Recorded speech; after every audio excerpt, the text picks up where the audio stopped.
booktube. This is a really awkward angle. I'm here with another. Gotta like crouch over into like a child's pose here.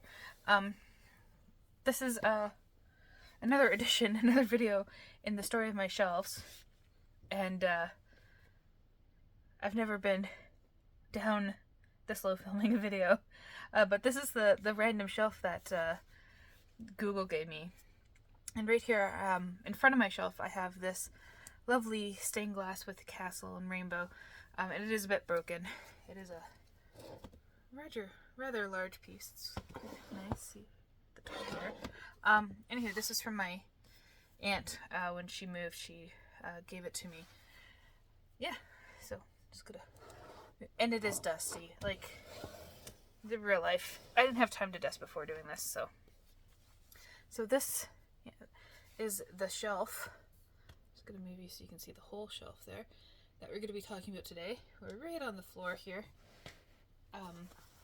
Yeah, and we're just gonna start over here, work our way left to right. And here I have, and probably, I guess back here, up here would be the first book, but I have the first two books, the last two books I should say, rather, in Discovery of Witches, so Shadow of Night and the Book of Life. So this, I've read books 1 and 2. I haven't read book 3 yet, and so this series, these are heavy books, man. This one's a bit lighter. These books are about I call it Twilight for adults. A witch falls in love with a vampire, and stuff goes down. It's basically what it is. And this one involves time travel, which is pretty cool. So I'm just gonna stack them over here. This one, The Dwarfs. I haven't read this one yet, but I think it's really cool. So these are, as you can probably tell, all fantasy. Here we have the last Robin Hobb book on my shelf. I got rid of all my other ones, just because I didn't see myself reading them, to be honest. But I really did enjoy the first two books in this series, the Farseer. So I still have to read the third book here. Yeah, we follow Fitz. He's a bastard of the heir apparent to the throne, and he gets hired in the castle as an assassin, as being trained. But there's some other stuff going on. Especially, I did read the first few chapters of this, so I know what's going on in there. And then I missed out on the Warrior series as a kid. These are about cats. This is the first one here, Into the Wild. And these are I don't know how to describe them. The cats are sentient. We're following them as the main characters, and they're kind of wild cats. Yeah, I haven't read them yet, so I'm not 100% sure, but they're classic children's novels, children's fantasies from, let me see if I can find the publication date, from 2003. This one was published, so yeah, I was a little old for them when they came out, but now I'm going back and enjoying them. Here we go. This is a recent pickup, God's War by Cameron Hurley. So can't tell you much about that one. Here we have what I do have of the Redwall books. I've read books 1 and 2, so in publication order. I know there's some controversy about how to read them. So these two, Redwall and Mossflower, and I'm reading Matameo this month.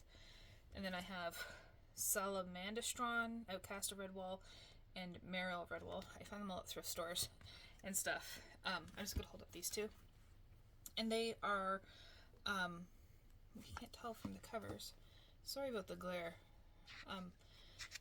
These are about, it's like a fantasy novel, but the characters are, small rodents.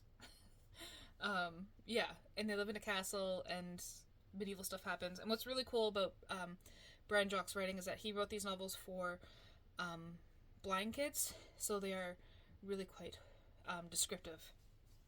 And I like that. I like descriptive books. So we have that stack. And then I have this book that I really like it when I do read it, but I haven't finished it. I'm about halfway through because it's a lot, and I find like books that have like a lot of intenseness. I prefer to really take my time with them. In this case, it's taking me like 3 or 4 years to get through this one, but I do remember like the plot line, and I do enjoy it. It's just something stopping me from fully just picking up and delving into it. So this is classic. No, it's not classic. It's a fantasy based off of African mythology, and we follow the shapeshifter. Yeah.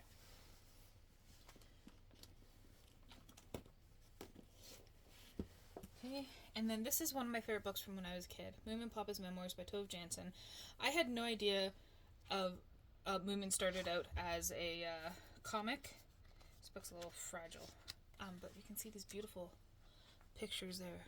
There's Moomin looking at the plot that he wants to build his house on, and then we have like these weird pictures here. Yeah, and so this is just Moomin Papa's memoirs, and I read this book so much that the cover fell off, and I have it taped on there, but the spine's also going. Yeah, I just thoroughly enjoyed Moomin. If you don't know about the Moomins, where are you? Are you living under a rock? Moomins are amazing. Go look up the Moomins. Moomin Papa is the patriarch of the family. And there are these weird little creatures, and it's just like a slice of life. Yeah. Then we move on to N.K. Jemisin. I have 2 books by her on my shelf. I have the 5th season, which is amazing. I highly recommend reading this. It is mind-blowing. It's worth the hype, for sure. Yeah, this is... I'm not even going to tell you about it. Just go into it blind and just read it. It's cool. And then we have the Inheritance trilogy by her as well. This is 3 books in one, and this is, I think, a more straightforward fantasy from my understanding of it. It's a battle to win the inheritance of the throne, I think is what the first book is about anyways. And then this is another book, and I searched high and low for the name of this book, Hexwood by Diana Winnie Jones. This is another book I read as a kid, and I remembered the opening scene so vividly that I went on various websites trying to find it and eventually find it, Hexwood. And that scene was a sick girl sitting in bed, but she has mirrors set up in such a way that she can look at the views. And one time she witnesses this young boy going into the forest, and we switch to his perspective, and he like stumbles over some things. But yeah, that scene just stuck with me so much throughout childhood. Not that I have any personal relation to like being sick and being stuck inside and stuff like that, but I don't know, I just thought it was cool. So I bought myself a copy. I think just last year I got this to reread that book. Lots of children's literature down there. It's not organized by like adult versus children. It's organized by author's last name, but I guess a lot of J authors tend to write children's books. I have not read this one, but is a classic children's fantasy, The Phantom Tollbooth. Lots of course I opened to pages that don't have illustrations. Lots of illustrations in there. I think it's an exploration of philosophy for kids. It's my understanding of what it is. And then I have Stephen King's Fairy Tale. I haven't read this one yet, but it's Stephen King, and I was one of those people who was hesitant about Stephen King at first, but now I do like his work, so. Just because I felt like he put out so much work, like how could it be good if he's putting out so much? But of course not all of those works are going to be good. Yeah, so here we have The Gunslinger.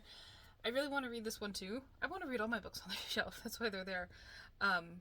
But yeah, I have not read this one yet either. Then we have this one, When Foxes 1,000 by Larissa Lei. And this one is a retelling of an old Chinese folktale about a fox spirit haunting a woman, and this takes place in Vancouver. That sounds really cool. As you can tell, I haven't read it. Then I have Skullduggery Pleasant by Derek Landy, and again, this was I think middle grade books really kind of took off, and when I was in high school, and I was very much a book snob, so I missed out on a lot of like the good, like early YA and middle grade. Aside from like the classics, I'm looking at Roald Dahl up here, and some of the other ones I've talked about. But yeah, so I haven't read this one yet. Got the Skull Dude. Hopefully he's pleasant. And then of course I have my Narnia collection. When I was moving, I had to get rid of a bunch of books, and so I had these all individually as well, but I decided I should probably only have one edition of them, and that is the combined edition here. My favorite book from this is The Last Battle, the last book, just because I felt like it informed my own beliefs and my own faith. So, yeah, The Last Battle. Okay, and then we go back here. I'm just going to pull these books out.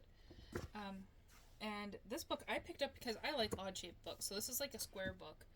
That's why I picked this book up.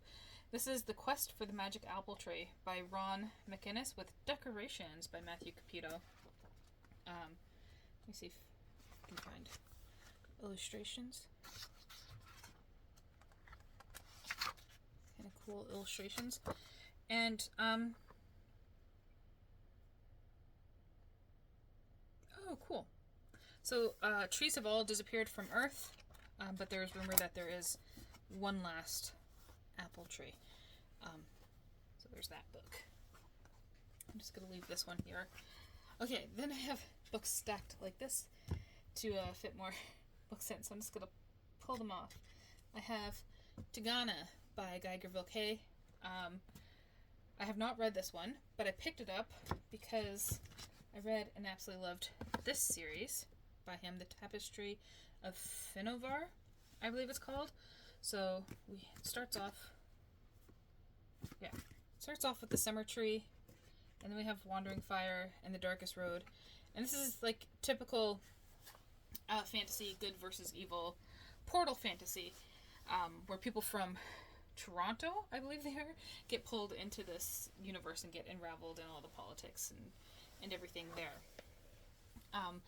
And yeah, it's interesting because Guy Gerville-Kay helped Christopher Tolkien's son, I can't remember his name, compile all of Tolkien's notes to put out the Silmarillion. So he's fresh off that project, working on like one of the greatest fantasy authors of all time, and he wrote these books. So there's a lot of obvious influence from Lord of the Rings in there. And then I have the first 4 books in the Wizard of Earthsea collection. So Wizard of Earthsea, The Tombs of Atuan, The Farthest Shore, and Tehanu. And I have read these, but it was so long ago that I can't remember too much about it. I just know that names have a huge significance in these. Yeah, so I've rediscovered, after reading these so far in the past that I can't remember what they're about anymore, I have rediscovered my love for Ursula K. Le Guin in regards to her science fiction. So I am looking forward to going and diving back into her fantasy here. So classic fantasy. And then I got this book by her. I think it's a middle grade book called Gifts. Not too sure what it's about. And then I have this book by Doris Lessing, Briefing for Descent into Hell. And I haven't read Doris Lessing, but I have a lot of her books on my shelf because she just sounds like an interesting person. So I'm assuming this is about someone going into hell. And it says it mixes fantasy and realism in one of the most important novels of our age. I don't like it when books have nothing about the plot on the back, just like these little blurbs. So we're almost in here. And speaking of hell, I also have this book. I have to hold it a certain way so that the glare... No, down here, I guess. This is Satan, his psychotherapy, and cure by the unfortunate Dr. Kassler, JSPS, just some poor schmuck. And this is a really good book. So this guy built this machine that this dream tells him to do, and the machine is Satan. And Satan has some issues, and he gets consoled by a therapist. Yeah. Then I have The Ruin of Kings by Jen Lyons. I just was influenced by BookTube to buy it. Don't know. I think it was like, how much? $12.99. I remember when these were $8. Price of books have gone up. And last book that was stacked like that is this one, What Dreams May Come by Richard Matheson. And if you haven't seen this movie with Robin Williams, it is heartbreaking. I highly recommend it. This is about a man whose wife dies, and he goes looking for her. He dies, and he goes looking for his wife. That's how it goes. Yeah, I knew it was something along those lines. So I'm just going to put these books back here. I don't think there was any particular order to them.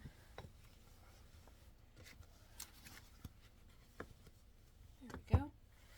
And we have H.P. Lovecraft.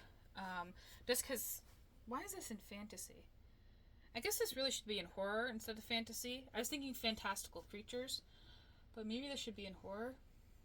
But I'm going to keep it here for now. I'm not going to rearrange my shelves to stick this book in. But it's Lovecraft. He's a racist, misogynistic pig, but he set a lot of standards for horror and fantasy writing. So, yeah. And then, yeah, I know you're seeing it. I'm seeing it too. I said if I ever found this at the thrift store, which I moved the sticker to the front, so that was clear. If I ever saw this at the thrift store, I'd pick it up, because sometimes you have a morbid curiosity, and this is my morbid curiosity, but it's got to get up the courage to poke it a little harder and read it. And then another one of my favorite books, Wicked. I haven't seen the musical yet, but I do think I'll see the movie. Not in theaters, because I don't go to theater. But yeah, this is the story of the Wicked Witch of the West, and it's her personal story of her growing up. Oh, I don't know if that's an appropriate image. There's some pictures in here, if I can find one, as I flip through all the words. Okay, I swear there's pictures in here, but you're just gonna have to believe me. Anywho, I highly recommend this. I read Son of a Witch as well, which was interesting. It's obviously about her son. But I haven't continued on in the series. I have read a lot of his other works. They just didn't make the cut when I moved. He does a lot of fairy tale retellings. Then I have Crow Winter by Karen McBride, and I believe this one is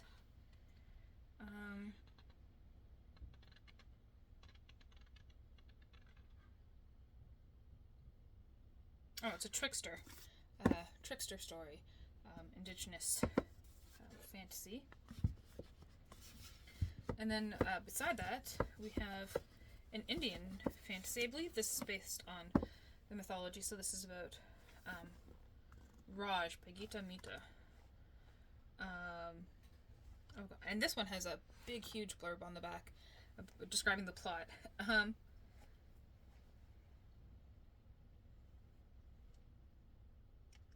Okay, so this woman is in Purda, which is she's secluded, but it is during the age of India's fight for independence. So maybe, why is this under fantasy? I should look more into books. I just kind of assumed it was fantasy. The cover says fantasy, doesn't it? But it seems to be more of a historical book. Interesting. Okay. how well do I know my shelves? Obviously not that well.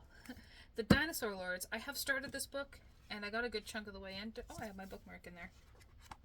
I got 172 pages in before I set it down. Just wasn't the right time.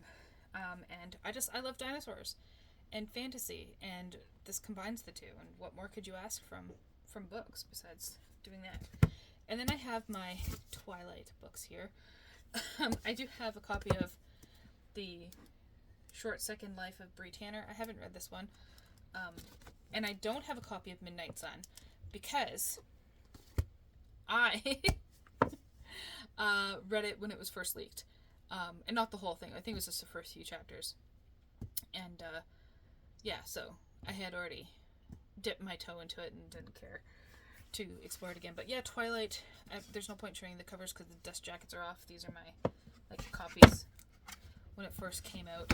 Actually, to be honest, I had a copy of Twilight, and then I had a copy of New Moon, and then I finished New Moon, and the first books I ever pirated were Eclipse and Breaking Dawn because I needed to know what happened.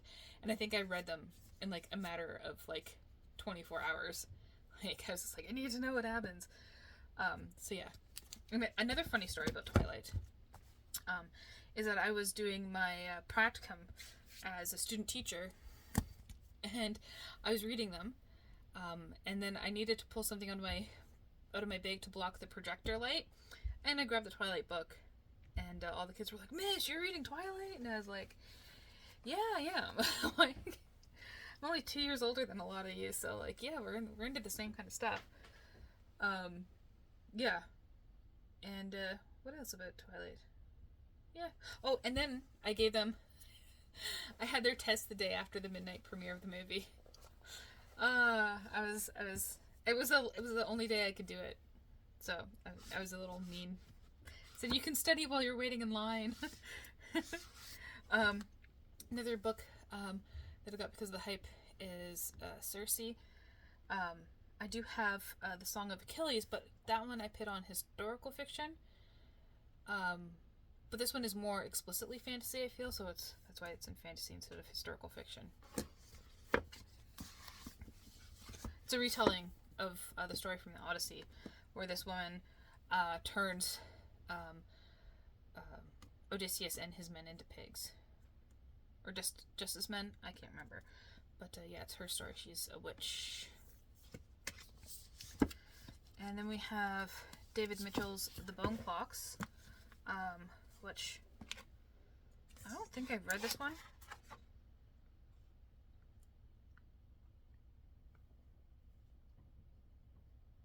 No, I don't.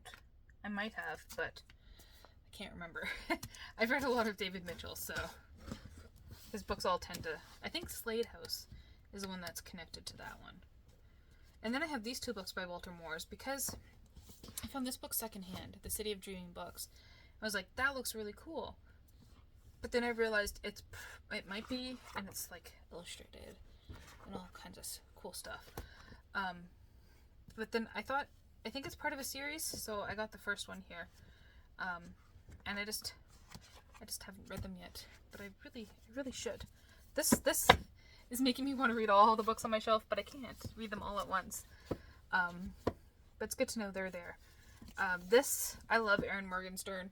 I loved The Night Circus. I listened to it on audiobook and just had to have a physical copy on my shelf. This book lives up to the hype.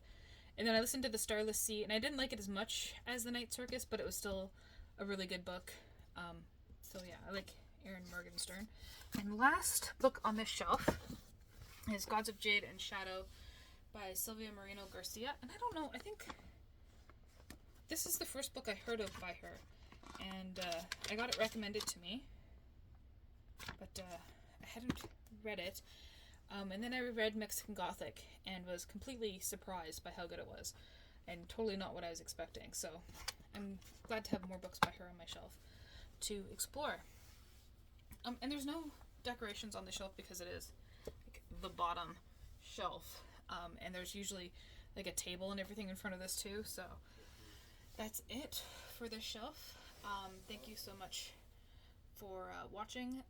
I'm gonna go take some pain meds because bending over like that for that long. I'm no longer the spring chicken. Yeah. Thank you for watching. Let me know if you've read any of these books. Take care.